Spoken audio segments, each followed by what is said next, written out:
Good morning, everyone. Thanks for joining OHCS QAP Update. We'll get started momentarily.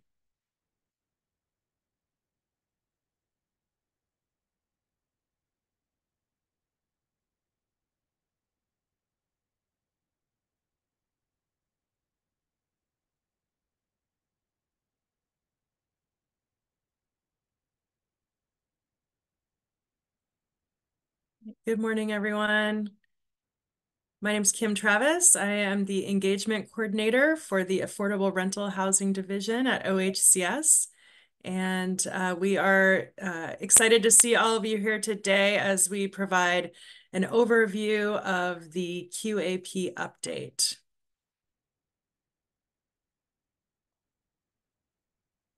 We'll go ahead and go to the next slide. So our meeting objectives really today are to, as I mentioned, provide an overview of this QAP update and share our engagement plan and let you know how you can provide input during this QAP update. So today for our time, we'll do a quick process agreement, share the QAP timeline and engagement schedule, do a quick overview primer of the low-income housing tax credit and the relationship to the Qualified Allocation Plan. For those that may not be super familiar with it, we will just spend a little bit of time providing that level set. Then we will share key topics for 9% low-income housing tax credit, integration into the ORCA, and then we'll move on to key topics for the 4% low-income housing tax credit, integration into the ORCA. We will then have time for questions, and we'll also have an easy retro board to collect your questions as well. Go on to the next slide. So before we dig in to the meat of this meeting, just a quick reminder about process agreements. We use these process agreements for our work as a team and ask that you practice these with us. Really basic, trying to foster an inclusive environment and a space where everyone feels welcome to share their ideas. Go on to the next slide. And I'm going to turn it over to my colleague, Amy Cole.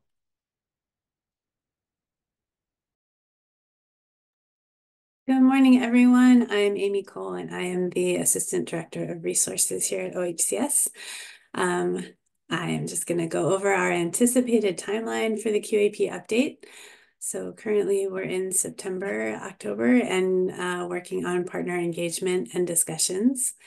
And then in October and November, we are planning to post the QAP and open our official public comment period on October 30th. November and December, we will finalize the QAP with feedback that we get and engagement results and get the governor's approval and signature. And then we will implement the QAP, the new QAP or updated QAP in early 2025. Next slide. Right. Yeah, thanks, Amy. And then for today, as mentioned, we'll just share an overview of the engagement process along with previewing some key topics for this engagement process. The October 8th meeting that we have shown here, 3:30 to 5 p.m. will focus on the 9% low-income housing tax credit program and your thoughts and feedback on our proposals to integrate the 9% low-income housing tax credit into the ORCA process, and then related updates associated with that program. And then the following day, October 9th, 9:30 to 11, we will focus on the 4% low-income housing tax credit and how to incorporate that into the ORCA process as well. We will be holding additional discussions during this engagement series, including at the Housing Oregon Conference on September 25th at 9 a.m. We will be at the Housing Oregon Industry Support Conference, along with other conversations that we're having with other partners throughout this process. Go ahead and go to the next slide. And we will be putting the QAP webpage in the chat.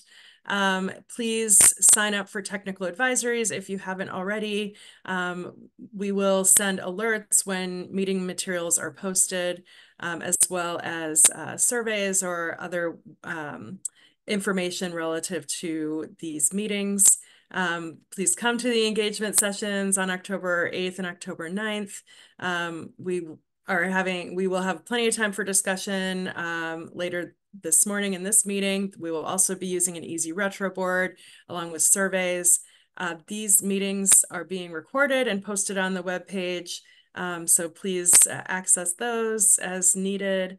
And as Amy mentioned, we will be opening up the QAP for public comment at the end of October. So consider providing public comment when that document is posted.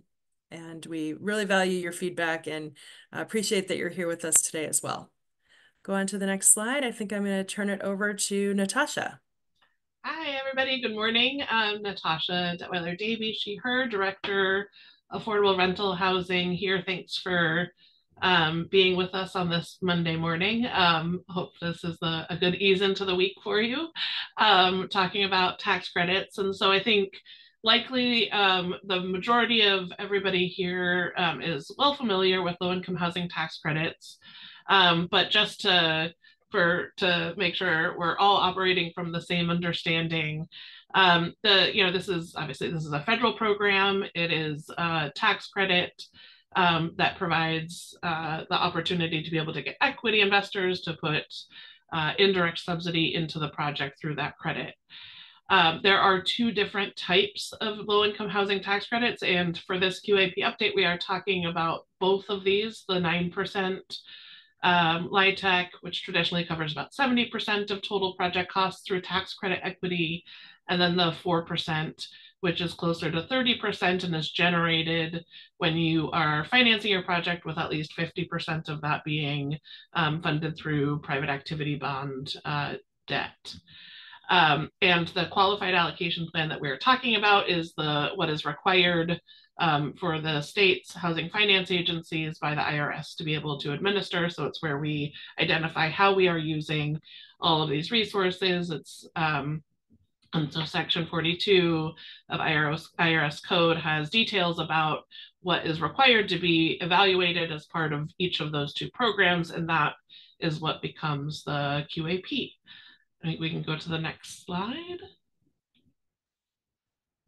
And so the opportunity that we have here today that we are working to do through this QAP update is to integrate these tax credit programs into the ORCA. And I know all of you have put a lot of your effort and energy to giving us feedback as we developed, conceptualized, and have launched the ORCA. And tax credit resources were not really available at that same to be able to offer more resources in the ORCA in 2024. So we had intentionally held off on that to get the full ORCA working, with the idea that right now we can have the conversation of, now that we know how the ORCA works, how can we layer in the tax credits? And again, I was saying Section 42 has a bunch of rules that require around the LIHTC resources. The 9% resources requires a selection process in Section 42. Traditionally, this has been our very rigorous, very detailed NOFA process with complex scoring structures where, again, in the NOFA structure, we are evaluating very heartily all of the elements and doing the scoring to identify through that competitive process how projects are selected. And so when we're thinking about that in an ORCA mindset, where there are some tenets that we have identified in terms of wanting to make sure that the majority of effort and energy is being put into applications into resources for projects that are viable and have resources that will go. And so I think that is having us think about how we orchestrate that selection process in a different way, as you'll see a little bit in a minute. And then on the 4% side, that requires the resources to be allocated. And over the past several years, it has become oversubscribed. And so there needs to be some form of selection process that we apply to it. And for those that have been doing 4% tax credit projects, I think there has been a challenge with the idea that we had to navigate into that competitive environment while we had our NOFAs moving. And so this is now the time where our aim is to incorporate tax credits back into the fund offerings so that when you are receiving gap subsidy and 4% projects, we are planning for both of those resources together and don't need to have a secondary way to prioritize those. So the idea is here to be able to streamline these credits into the ORCA in terms of being able to access both tax credits and 4% tax credits, and have us make that nuance of the timing of the projects and considering all of those available resources. And so that is really the overall high-level objective of this QAP update, is in doing that incorporation of both of these resources into the ORCA, which relies on standard-based review. And so we need to have a selection process that allows that to still have impact. And I think we can go to the next slide, which is one that you are probably well familiar with through all of our ORCA work. But this is in terms of thinking about how we align these in a way that is not adding a robust other body of work, but is something that can be a simpler prioritization or a selection process that then lets projects work through your more natural development cycle, where we have started with intake, where we can just see all of the projects that are on desks or in minds that you are working on. And then the first robust evaluation is around policy objectives and alignment through the impact assessment, where you'll get a letter of intent or a conditional commitment from that through our Housing Stability Council review. And that is then where we go into robust financial review and scrutiny, where we might be approving those up to amounts for subsidy and the impact. The financial eligibility is where we really will assess and do that subsidy layering review, ensure that only the really required subsidy is put in there and the most leverage is occurring, so that we can make sure that we're getting the most units as we can with these resources and also fund viable projects. And I think that's a balancing act, but that's where that body of work lives after that initial upfront review. And then once you've completed your financial diligence, you move into the commitment stage, where you are much closer to closing. You have much clear, more final numbers for all of the things that we are using models and estimates and really informed our best information available before then. And so we are looking at this from a lens of wanting to ensure that we are building on national best practices and also being responsive and collaborative to ensure we have a viable pipeline to support expanding affordable housing that Oregon needs so desperately. And so I think with that, I'm going to hand it back to, I think, maybe Mitch to walk through the proposed updates. Thanks. Hi, everyone. My name is Mitch Hanoush. I'm a senior policy analyst with OHCS, ARH division, and just going to give you a kind of a high-level overview of some of the proposed QAP updates. I think Natasha just did a really good job talking about the objective, really aligning wherever we possibly can with the ORCA process to try to ensure consistency with the rest of our resources and predictability over the long term, so that folks applying know kind of what to expect from the application process, and also in terms of resource availability and things along those lines. Part of that is set asides. Obviously, for the 9% process, we've had a pretty complex group of set asides in the past. A lot of those are based on really key policy objectives for the agency and the state. And we're proposing that we keep most of those the same. I think the big key difference that we're seeing is the geographic set asides are going to have to look different if we want to align them with the ORCA. As you probably know, the ORCA has updated geographic set-asides to kind of align with the ONA, the Oregon Housing Needs Analysis regions that we've updated recently with the new methodology for that process.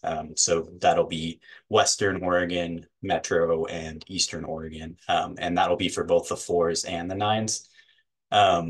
The off the top set aside for the ORCA will be also used for the 4% process. I think Amy will go in more depth on kind of what that'll look like, but in general, we're aligning that with gap requests as opposed to credit requests. And so really that'll just kind of flow really nicely, I think, with the way that we're doing the rest of the ORCA in terms of where that money is coming from set aside wise.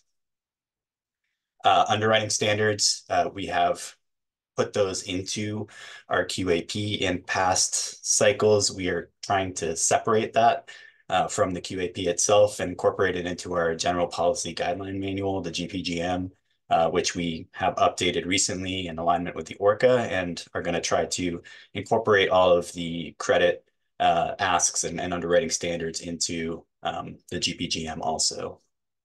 Preservation priorities are another place that looks a little bit different in the ORCA and sometimes in the QAP, always in the QAP, and just flagging here that we're going to also try to align all of that preservation framework work that we've done recently with partners and internally to align that with kind of the LIHTC program as well. Subsidy limits are going to be updated. They're not going to look the same as the ORCA ones. I think that's probably an expectation from you all as well. Obviously, we're looking at subsidy limits from a gap resource perspective, so they will be lower than projects that would be gap only from a per unit standpoint. These will be, we have a proposed group of these for kind of the same categories that we have in the ORCA, where it's kind of rural new construction and urban new construction, and then rural AC rehab and urban AC rehab. You'll see these tables in kind of the one pagers that we're posting or the fact sheets that we're posting. They're like 5 pages, not one pagers, but and we hope that we can have a survey out for specifically these subsidy limits in the next week so that you all can provide your input into these specifically. And then we'll probably have some time at the 9 and 4% conversations to talk about these specifically because we know it's an important piece that we want to get right with you. Lastly, and again, Jackie will go through this in more detail, but the process, and Natasha already talked about this, but the process for competition is getting updated. I think obviously like to align that with the ORCA, we had to kind of make some significant changes. We've simplified it, streamlined it, I think a lot from where it was. It was very complex with a lot of different priorities. We're really stripping it down to kind of key priorities and focusing on sort of some of the priorities that are really clear in the ORCA. I think we're using in the 9s as well, or proposing to use in the 9s, and really welcome your feedback on those too. For the 4% process, a lot of that is going to look like the ORCA, and just flagging as one of the key updates to that process is going to be the housing authority allocation. We had kind of an agreement and have been using that for the last couple of years. And with the alignment with the ORCA, it's going to have to kind of be updated and look a little different. So we have a proposal out for that as well, and are hoping to move forward with it. So yeah, with that, I will hand it off to Jackie to go kind of in more depth on what we're going to see with the 9% process. Thanks. Thank you, Mitch. Good morning, everyone. My name is Jackie Santiago. I'm the Senior Tax Credit Program Manager, and I'm just going to hop right into it. For the 9%, projects will be submitting their 9% LIHTC request form, identifying their interest after their initial intake is complete. The open period will be announced through a technical advisory at least 1 month in advance. Submissions will be accepted for a period of about 6 weeks. And projects will be selected prior to the submission of the full ORCA application. Projects will be evaluated using mandatory criteria and supplemental criteria reflecting OHCS priorities. And just for reference, the criteria will be posted after this meeting. If there are more projects than resources available, then the tiebreakers will be used. Selected projects will then move to impact assessment and complete the ORCA process. And as a note, applicants not selected will be given the opportunity to resubmit through the standard ORCA process if they are able to restructure their project without LIHTC resources, specifically 9% LIHTC resources, or may wait and reapply until the next 9% LIHTC funding round opens. And I'm going to go ahead and pass this over to, I believe, Amy for the 4% discussion. Thanks, Jackie. Hello again, everyone. I'm going to talk a little bit about the 4% process. So interested applicants will submit an intake form and indicate their interest in PAB and 4% low-income housing tax credit resources. Then follow the ORCA process. We've tried to make this as seamless as possible, and of course, we'll see how that works once we open the resources in 2025. PAB and 4% LIHTC resources will be attached to gap funding resources, so we'll not have separate set-asides. So the 4% and PAB will follow whatever gap funding resources they're attached to. We are prioritizing readiness to proceed, and applicants should be confident in costs and closing date estimates. These are, we're really prioritizing that at this time. Cost change, applicants may need to start the process over in accordance with the ORCA requirements and processes. So in order to use resources in a timely manner and better manage the pipeline and resources, we're proposing that projects must close within 12 months of Housing Stability Council approval of letter of intent. And that letter of intent is what Housing Stability Council approves at the end of impact assessment as a project moves into the financial feasibility step of the ORCA. Projects must meet ORCA requirements. Some examples are resident services, underwriting, community engagement, and timing, but all requirements of the ORCA will need to be met for 4% projects. Housing authorities will have a Monday morning. Housing authorities will have a carve out for projects that are not needing any OHCS resources. So, and those resources would be available to housing authorities in the first quarter of each year.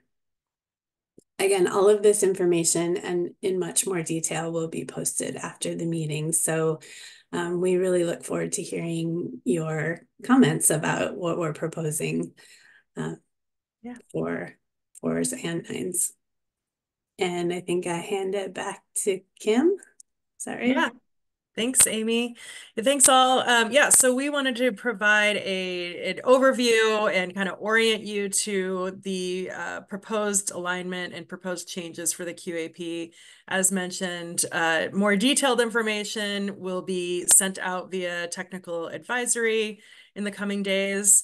But for today, we wanted to kind of get everybody on the same page about what we're thinking and then hear your questions and thoughts at this time so that we can address those in our future engagement sessions. Some of your questions today we will be able to answer, but just up front, some of the questions we may not be able to answer today, but it's so helpful for us so that we can make sure that we're responding to you in future communications and engagement, responding to your questions and concerns. So with that, I also wanted to, we've got some questions in the chat, so we will take those. And then we also have an easy retro board. So I'm going to put that link in the chat right now.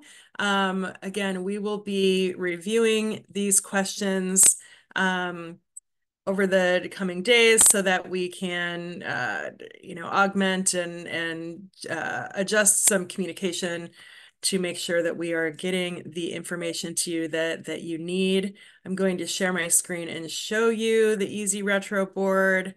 The link is again in the chat. So you click on the link and we are looking for your questions, anything specific to 9%. We've got in the first column, so you click the plus button and type in this box and then click save, and that will be posted live. So you can see each other's questions and comments, which we think is really helpful to help foster discussion. Again, the middle column here, 4% questions. In this column, click the plus.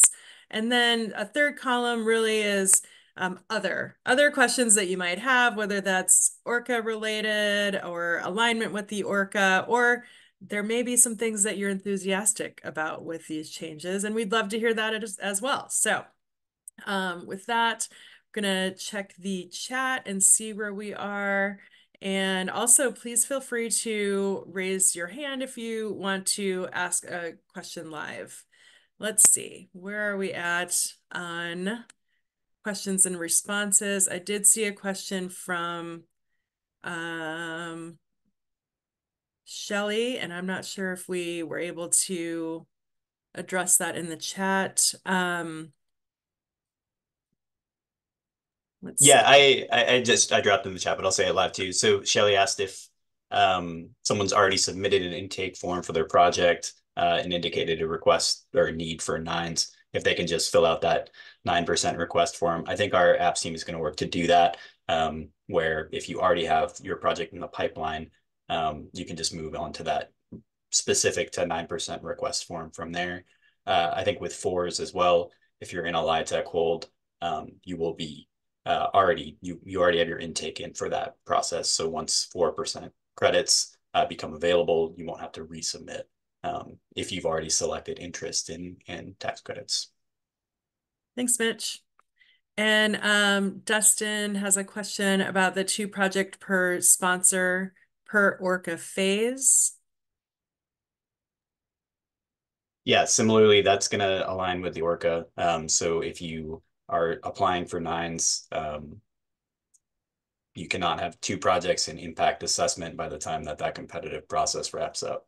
So if you have to, definitely would recommend trying to push that through impact before we get to the kind of finish line of that 9% process, which will take some time to be able to evaluate those request forms against the standards and criteria that we're establishing, and then move you into that process, as well as the open process for applications. So there should be a little bit of time there for folks to be able to hopefully finish up an impact assessment if they have one, or if they have 2 already kind of in the pipeline there.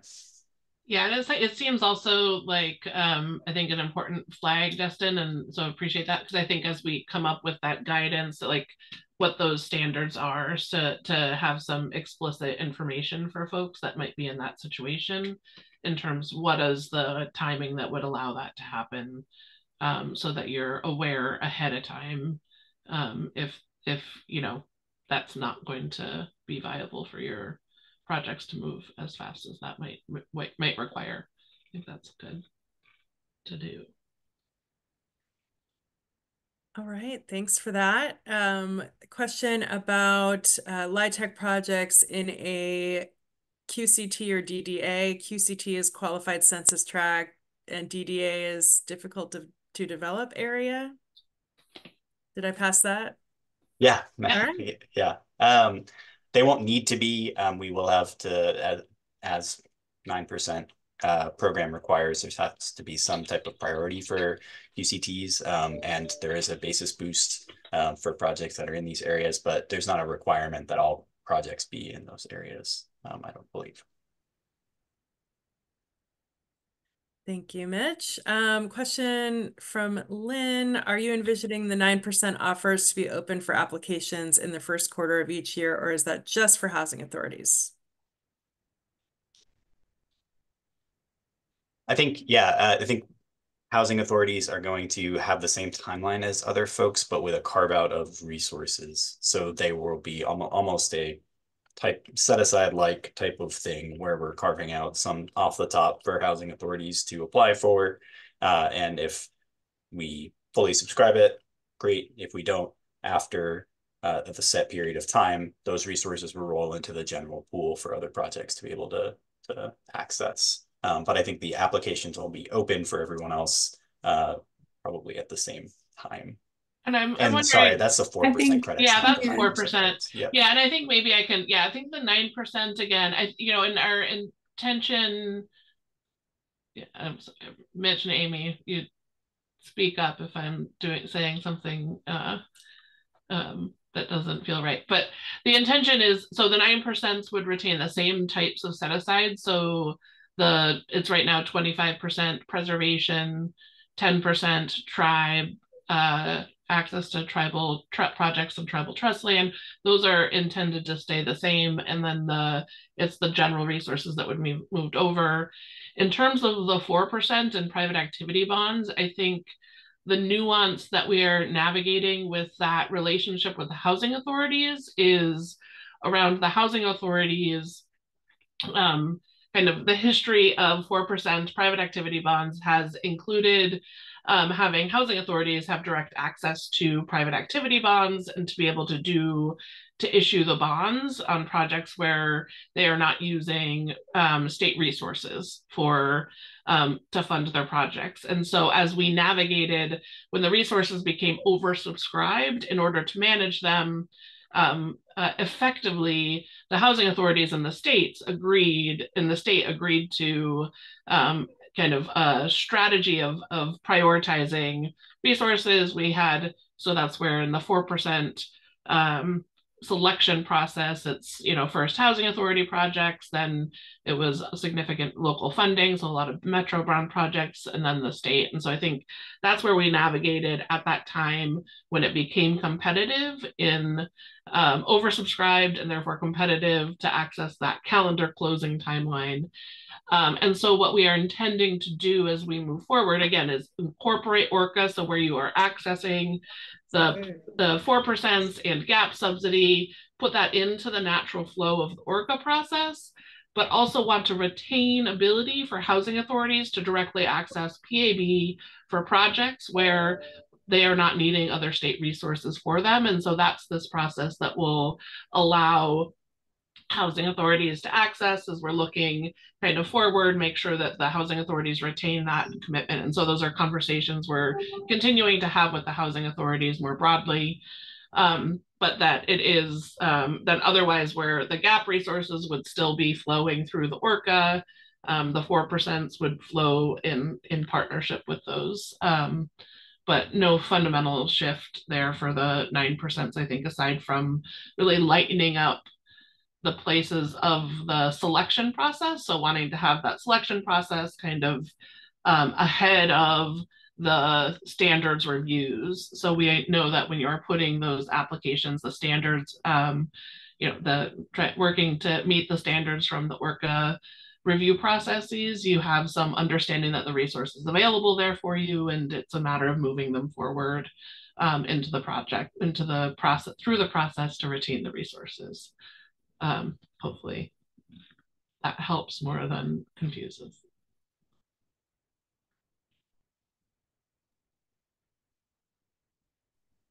See some additional questions here in the chat. The 9% request form is not currently available on the website, but we envision that to be, we would give a month's notice before we post that. Is that the way that we're seeing that process, Amy? Okay. Yeah, we'll give notice. It will be available, and then people can fill it out. Okay. And that won't be till 2025. Yeah. So the 9% resources will next be available for us to offer in 2025. And I think just to name it, we are talking a lot about how this will work, and just with the understanding that we are putting out our thoughts on how it will work, are really seeking feedback so that we can finalize it in a way that will be mutually achievable. And so it is, interested in getting that feedback as we go. Thanks for that, Natasha.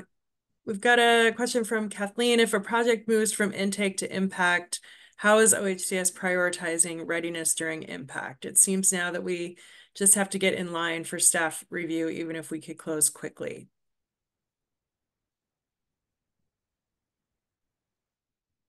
I think if I'm understanding the question right, Kathleen, and apologies if I'm not, really the whole ORCA process was redesigned to prioritize readiness, not just specifically impact assessment. Really, we created the impact assessment and financial eligibility steps kind of in response to feedback that there needed to be more surety up front in the process for folks to be able to do the rest of their project timeline and meet their construction milestones, things like that, or closing milestones.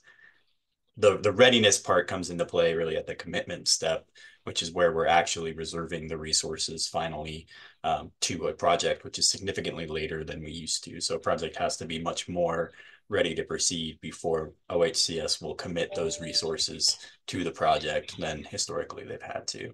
I think that helps. I can jump in. Hi, good morning, everyone. Oh, here, I'll go on camera even. Hi, everyone. Thank you so much for this presentation. Just to clarify, I guess that when you have a whole bunch coming into impact, and then within, like, for example, right now, I think you guys are talking about there's 80 or so projects in going through impact assessment. Do they get prioritized during that process also, depending on what the sponsor has said in terms of their timelines? I guess that's what I'm trying to understand, and just thinking about once the LIHTC gets folded into this as well, like, is there it's not totally clear to me how readiness is being prioritized given a whole bunch of projects in the queue at the same time, if at all. I guess does that make sense in terms of my question? Yeah, I think so. And also Thanks just for thinking about yeah. like, escalation of costs, or like, purchase and sale agreement requirements. I don't know. Well, extenuating deadlines outside of our control, that how we can kind of plan on that as sponsors with predictability in terms of moving through the whole process. I think, Yeah. oh, sorry, Mitch. Go ahead, Natasha. Yeah, I think, Kathleen, I think that there is, there's probably, I do think that this is a place where as we practice it, we'll be able to get more, be able to implement some more sophisticated controls on readiness. I think at this point, the general perspective is for the ORCA is that projects, when they are submitting that information, we're trying to review it in a equitable fashion. So I think the idea that we have remedy periods and kind of can go back and forth with things, and think wanting to say, hey, when did you submit it? What is that all considered in it? But I think like largely readiness is around making sure that we're doing a pretty swift review, but then also that once you pass thresholds, you are continuing to move projects. So you are not allowed to have a conditional commitment out of impact and have that project in our queue for a year. It's and I think, yeah. right. Yeah. So like these are like, and I think navigating from where we have been, where I think we've had, you get a reservation letter and there's 36 months, or like, what is the place where you have all of the 240 days and the this, and without, over time, effectively no consequences for where a project takes longer than that time. And I think like trying to do, and I think like from a concept also, with Orca, because if you are unable to move the project forward, there is that thing that happens where it's taking longer or something happened and you're kind of have another 6-month hurdle to your project that wasn't anticipated.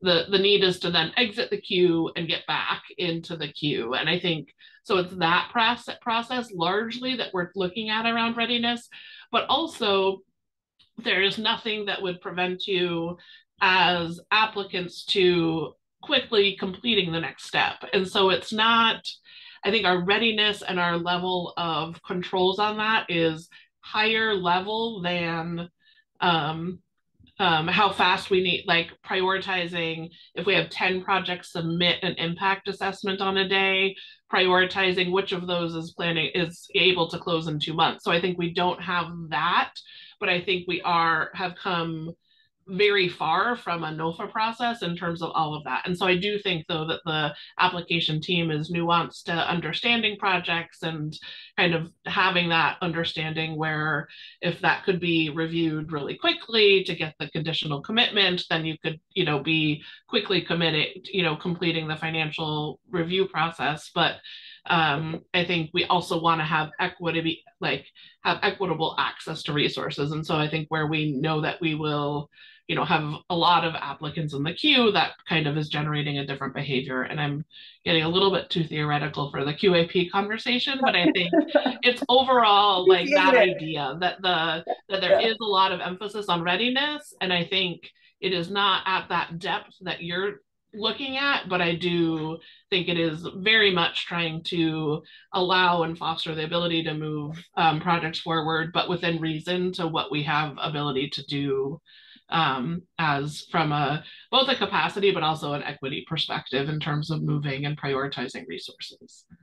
No, that's really helpful. I appreciate that. I guess I was thinking also just in the sense of like when the Orca opened up, you got a whole flood of applications, so that when the 9% opens, you're going to get a flood. And so that's where my mind was going with the prioritization within the flood.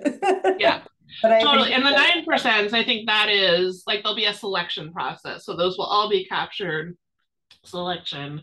I think the 4% side, that will be a flood, right? I think because we're looking at and we know a lot about what is in there from the intake application. So we know all of those of you who have told us you have 4% projects that you have on your desks. And then I think it's going to be a virtue of our set asides and processes that retain access to the different areas of the state and all of those pieces, but is not but there are more projects than we have resources for. And I think that is just the reality of where we are at this point in time, which is a wonderful problem, but it's still a problem at the end of the day because we could deploy billions of dollars if we had them. Thank you so much for spending some time on this issue. Absolutely, yeah. Yeah, great discussion. We've got a few questions in the chat here. One about subsidy limits. Is there a possibility that the higher subsidy limits can be retained for non-LIHTC projects, or will the subsidy limit be lowered across the board?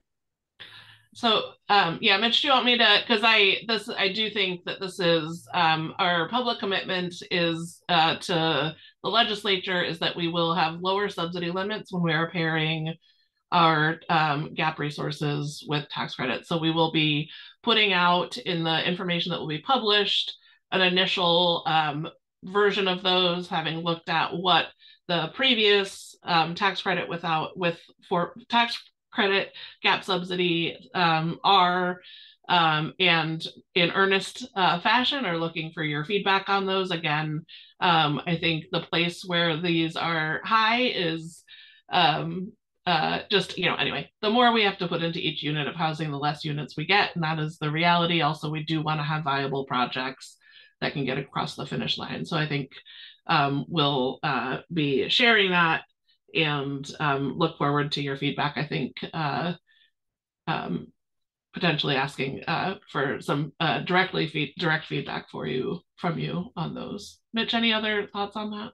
No, just that the regular Orca project subsidy limits will remain the same for non-LIHTC projects. Those aren't changing. This is just for projects that are leveraging LIHTC that will have updated subsidy limits that will be down. So the ones that are in the ORCA right now will remain the same for projects that are currently in the pipeline and that continue to apply without looking for a LIHTC. Thanks, Mitch. Thanks all. Question from Shelley in the chat about a specific project that they're working on, and I think does that warrant a more of a one-on-one conversation, or is there a?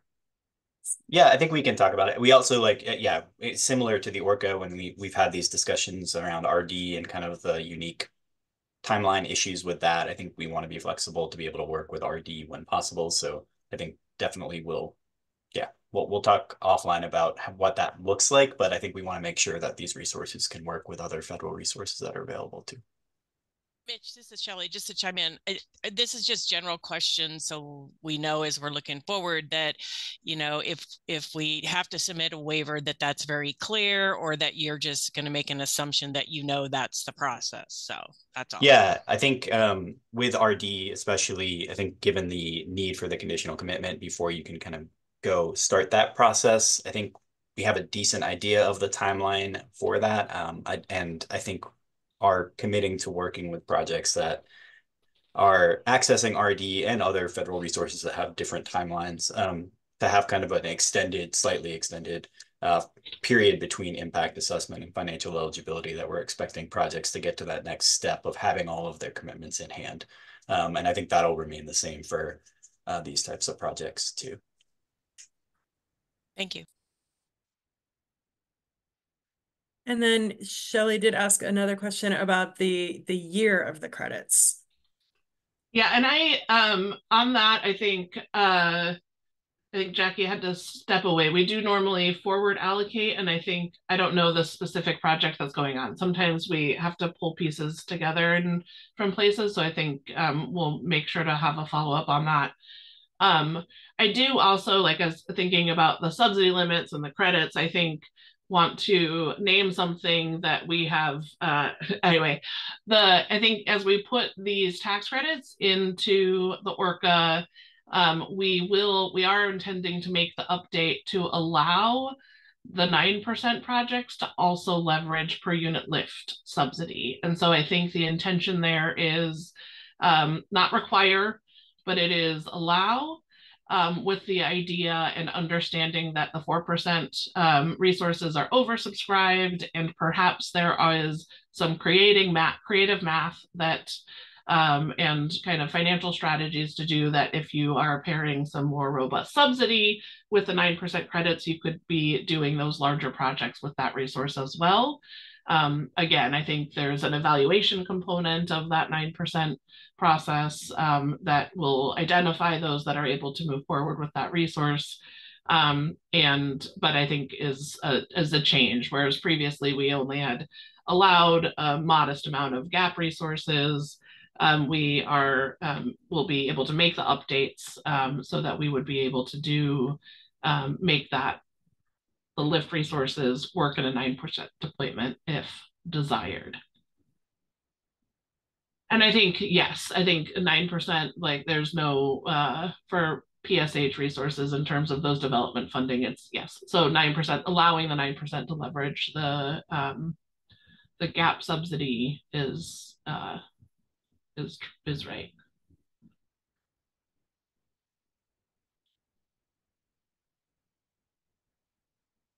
I'm just reading Jill's question. I don't know if there's others that. Oh, there's the housing authority. Let's see. I see Caitlin's question.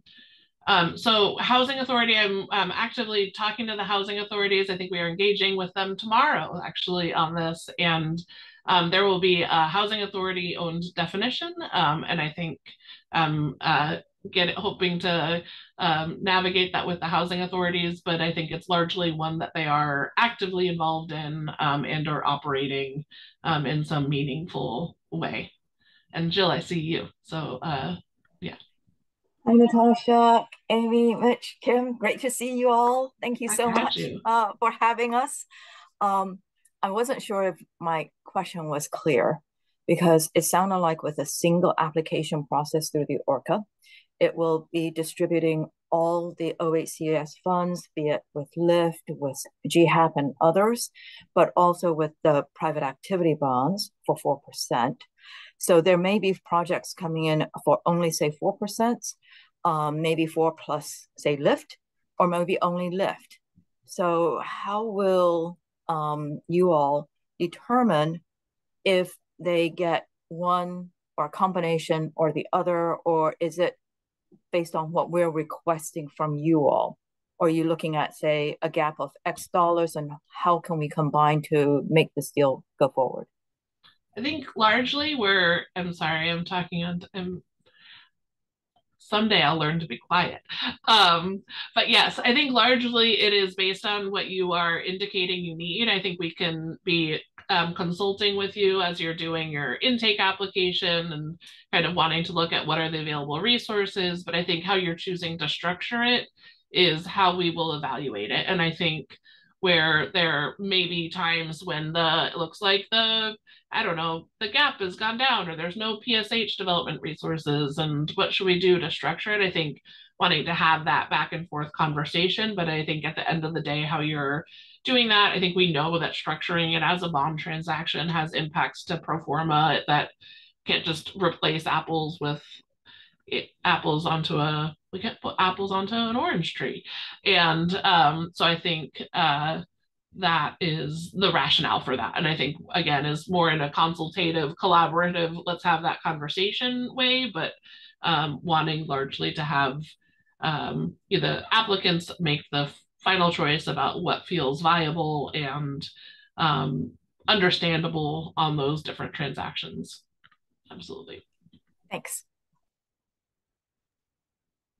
All right, I think we're caught up on the questions except for will the 4% application rely on the same ORCA impact assessment and financial eligibility templates, forms, pro forma, etc.? Yes, and there will be some slight nuance where there will be more kind of tabs on the pro forma that include some LIHTC calculations that you should be familiar with if you've applied for LIHTC from us in the past in that pro forma. And then there's going to be a few supplemental documents that are required for that program as well. But in general, the standards and all the kind of evaluation criteria are going to look very much the same in those steps of the process. Thanks, Mitch. We did get another comment kind of building off the discussion with Kathleen about next year with 4% PABs open and approaching volume cap capacity. How will OHCS determine which projects will go to Housing Stability Council to receive a conditional commitment? And I think this is one area that we hope to drill into when we have our 4% meeting, but I'll see if Natasha has other comments for the moment. Of course I do, Kim. Yeah. Thanks, Christopher. Hope you're doing well. Let's see. Yes. So we have right open, I think right now, the request for projects that are needing, intending, able to use private activity bonds to close in 2025. And so I think our aim is that we are able to understand that so that we know if we are fully subscribed all of the private activity bonds that we have available to us for 2025. And then as we are adding any remaining private activity bonds into the ORCA, as well as future years resources. And I think part of the places where we have identified the need to get more I want to say sophisticated, and I'm not sure that's the exact right word, but I'll use that. More sophisticated in our programming. So I think the reality of private activity bonds and 4% processes are that they're intricate, and we cannot use quarter by quarter or year by year as we're looking at a project that we're just initially evaluating for resources. We need to be able to, as a project walks through impact assessment, financial commitment, and into commitment, we need to make sure that we are kind of tracking that PAB on that longer time frame. So whether that's looking a year out or a year and a quarter out or something. So I think wanting to manage that, but that we are largely, in terms of where we are putting our gap resources and private activity bonds, or just private activity bonds to project through our ORCA, are wanting, again, to prioritize the projects that are continuing to move forward, are meeting the standards, and in that evaluation. So a lot of it is who is, we'll have our existing ORCA set-asides around our gap resources that will largely indicate where resources are available, and then those projects that are able to complete applications to get those commitments is where and how we'll evaluate those.